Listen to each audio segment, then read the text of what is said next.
Hello. Have you unlocked your inner superpower? If you haven't, what are you waiting for? Unlock your emotional intelligence and start building your foundation for authentic bonds.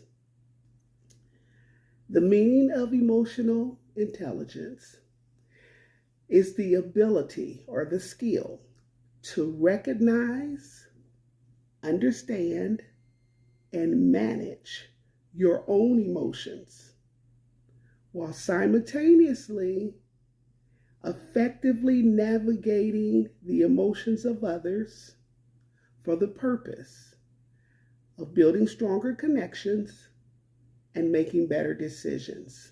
You've heard of IQ, intelligence quotient, that measures your cognitive abilities. Well, that's all about book smarts. EQ, on the other hand, emotional quotient, measures your emotional intelligence. And it's all about street smarts.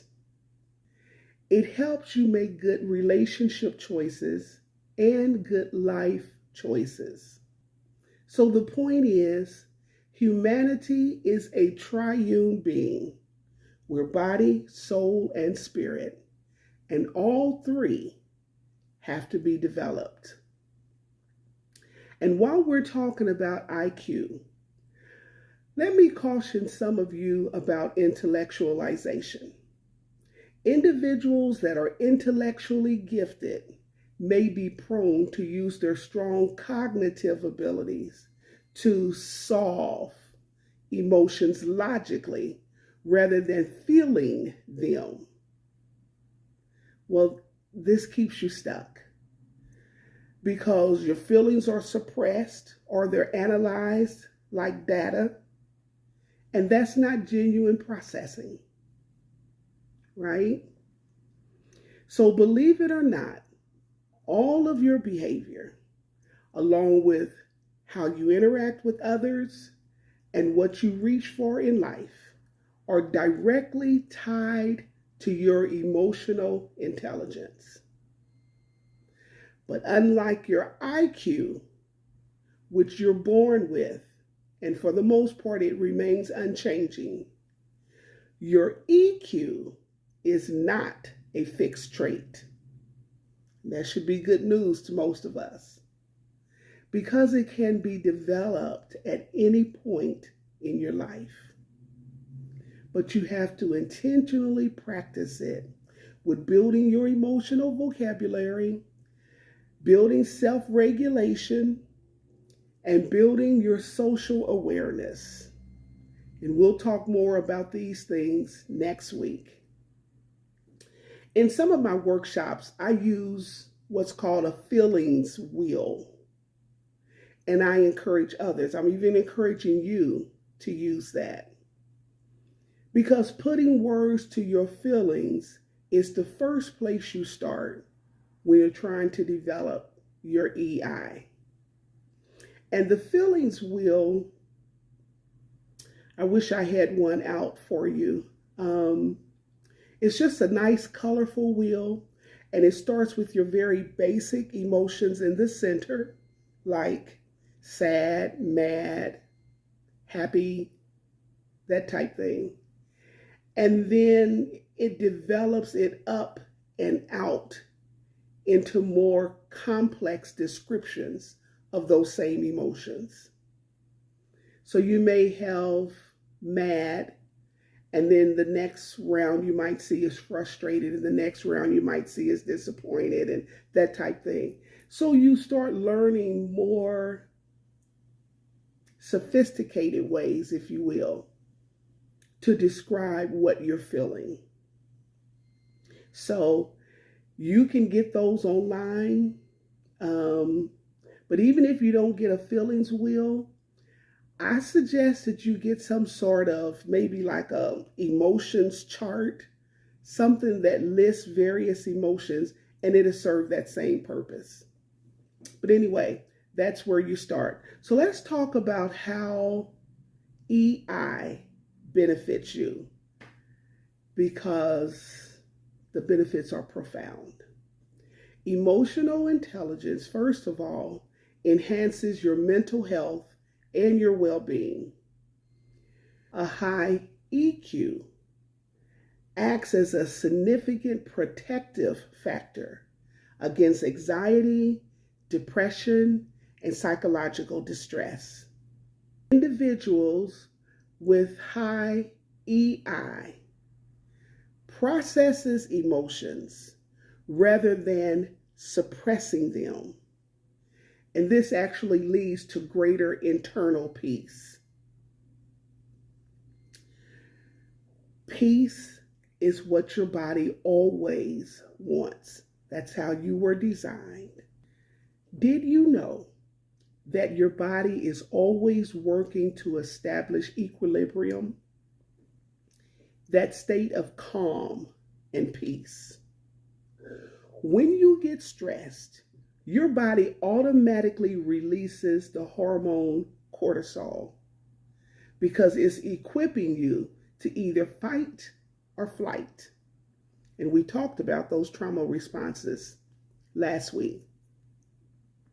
That's because stress is a threat to your body's equilibrium.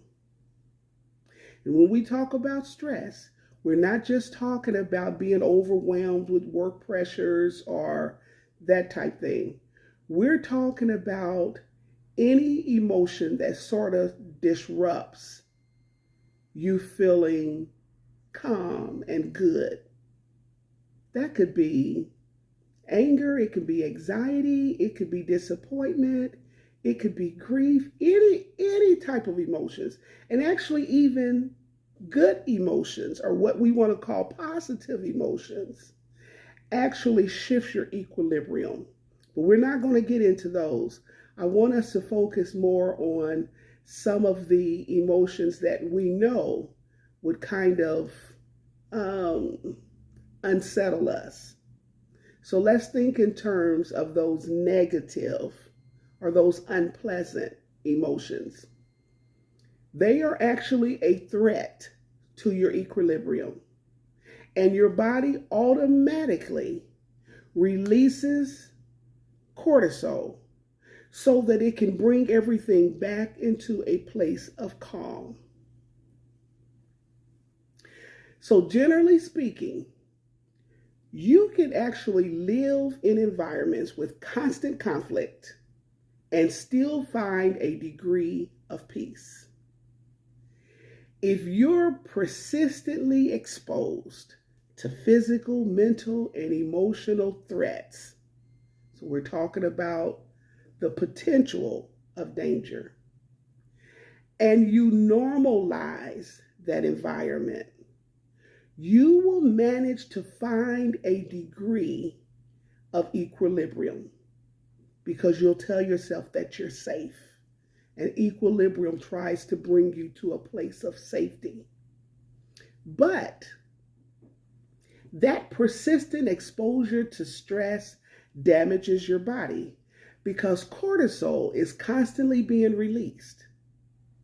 So mentally, you're living in a state of heightened awareness. Just in case something jumps off, then you're prepared to protect yourself because we're wired to keep ourselves safe. I don't know if you've ever been around anyone who was what we call hypervigilant, and it could be the smallest noise and they'll jump and look, or it may be something that they see on a wall and they'll jump, and it seems exaggerated to other people. But that's because they're living in a state of heightened awareness. Their body is under stress even though they don't know it. Their body has that cortisol that's being released, and it's prepared them in case that bug was something that was going to harm them. They were ready to run, or they were ready to kill it. That's stressful to your body. So if you suppress emotions rather than process them out, then you're doing damage to your body because cortisol is trying to calm you instead of you doing your part. So in order for emotional intelligence to keep you healthy mentally and enhance your well-being, you have to get to a point where you process your emotions. Talk about them. You actually feel them. So, and that's not a bad thing. The second way that EI benefits you is that it increases your resilience. Disappointment is going to happen. It's a part of life. But EI is considered a prerequisite for resilience because it stimulates bounce back from stress and setbacks, and you move through adversities much quicker.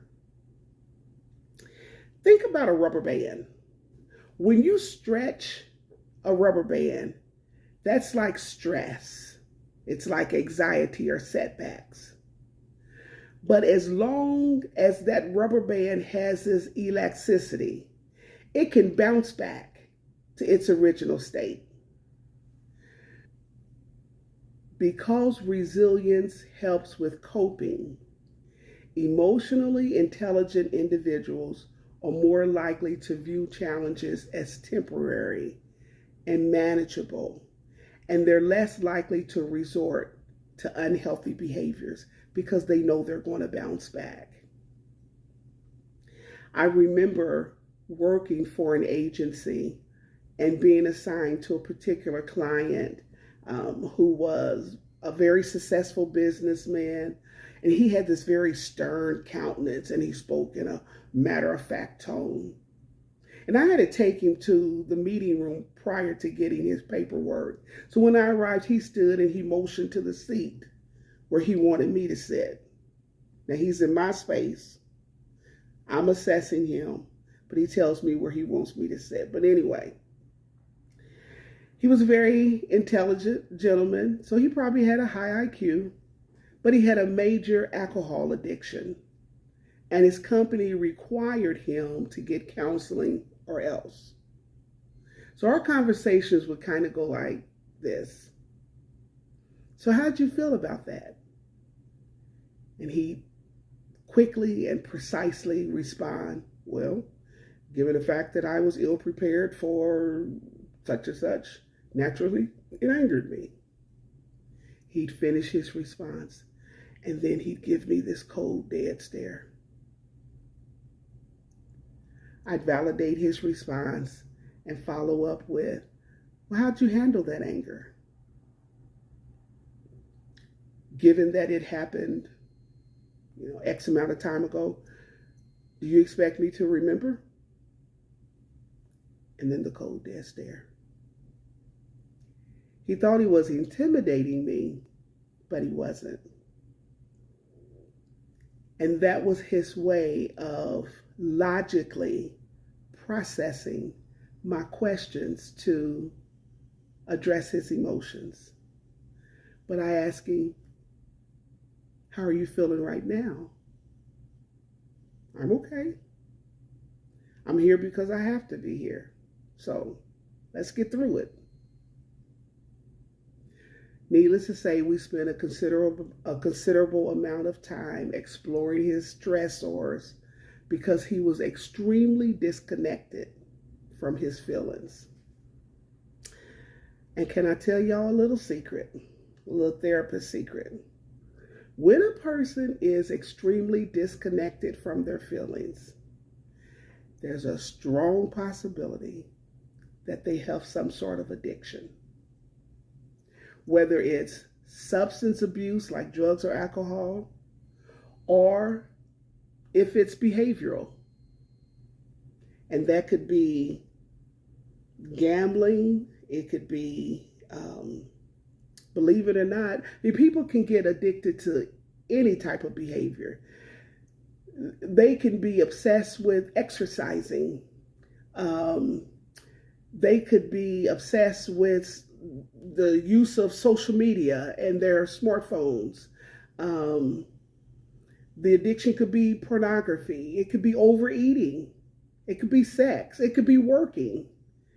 So my point is, there are all sorts of behaviors that people get addicted to, especially when they're disconnected from their feelings, because these are coping mechanisms.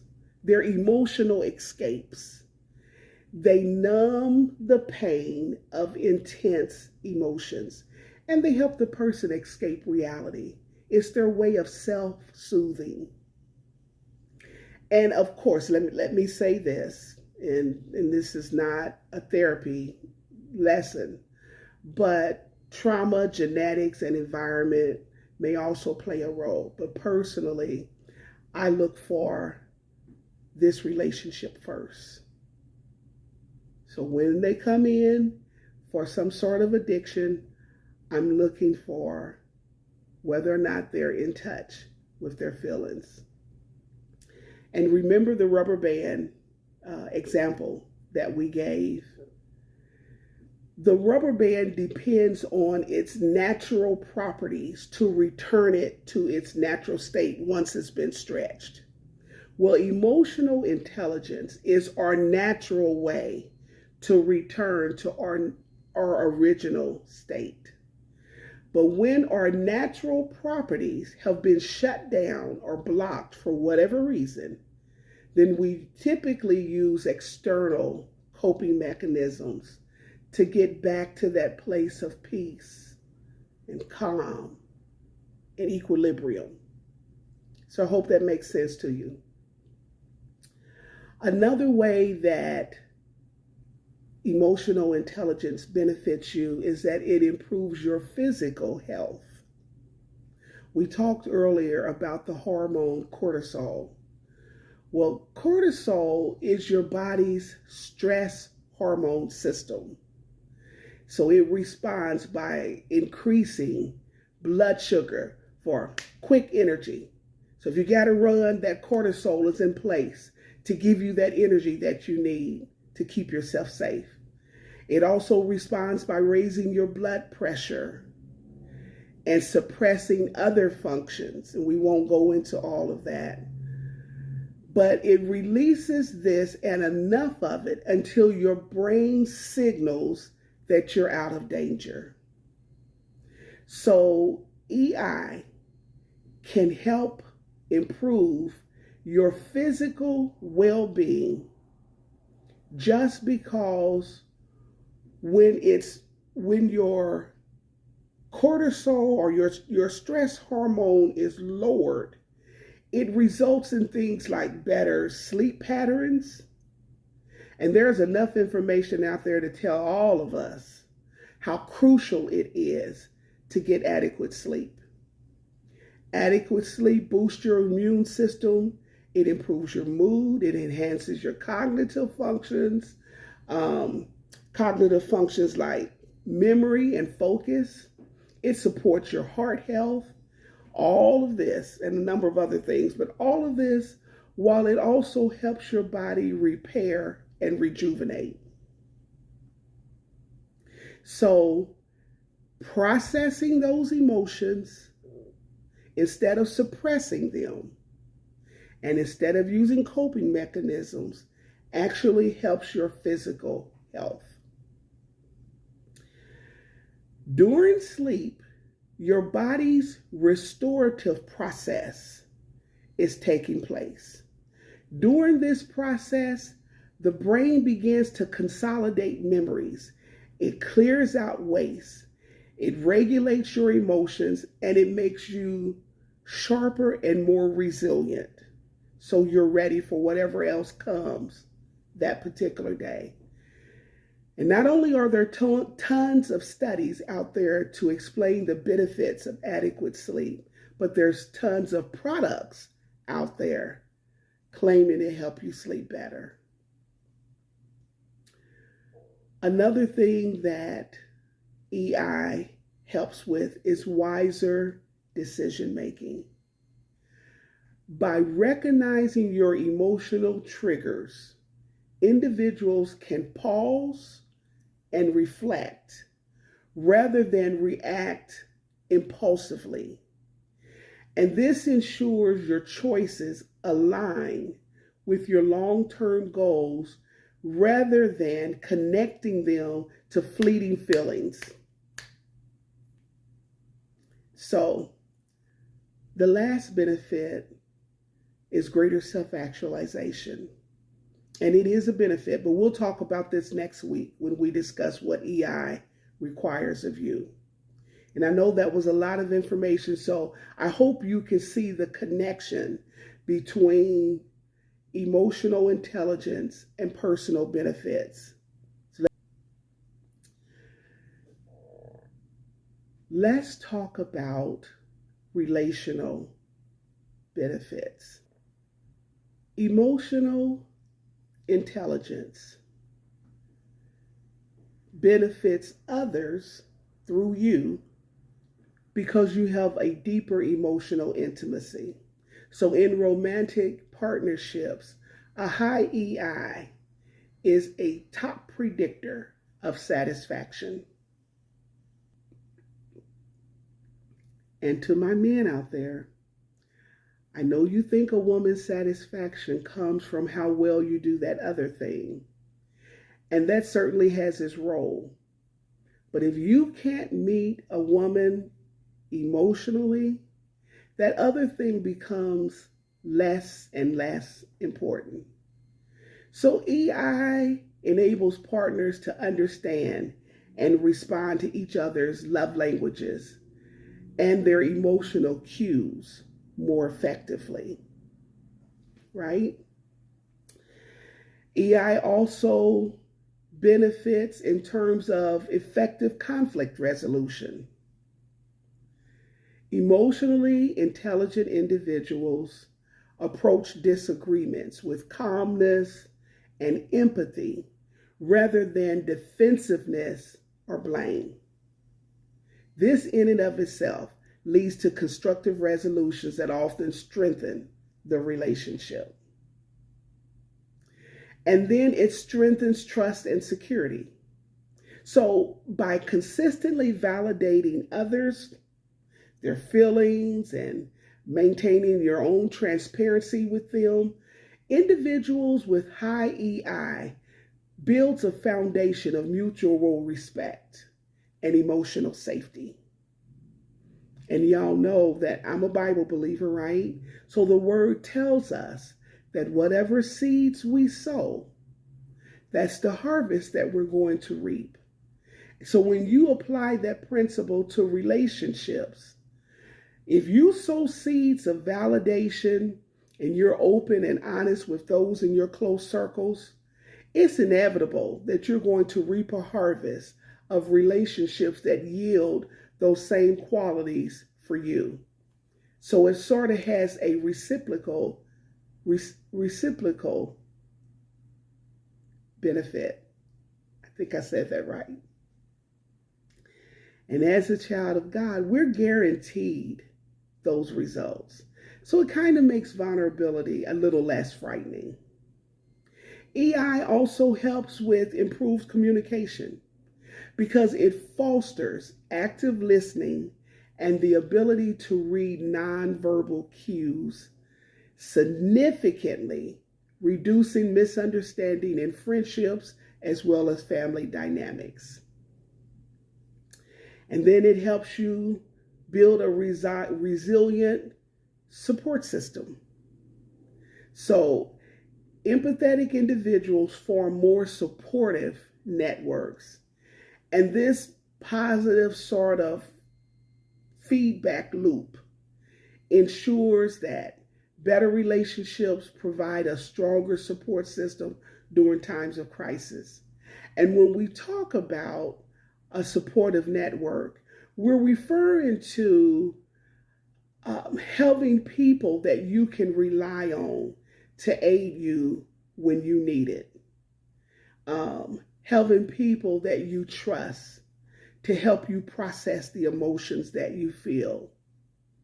having a support there when you're grieving, having a support there when you're exhausted and when you're overwhelmed, when you're frustrated and disappointed. Just having that support system.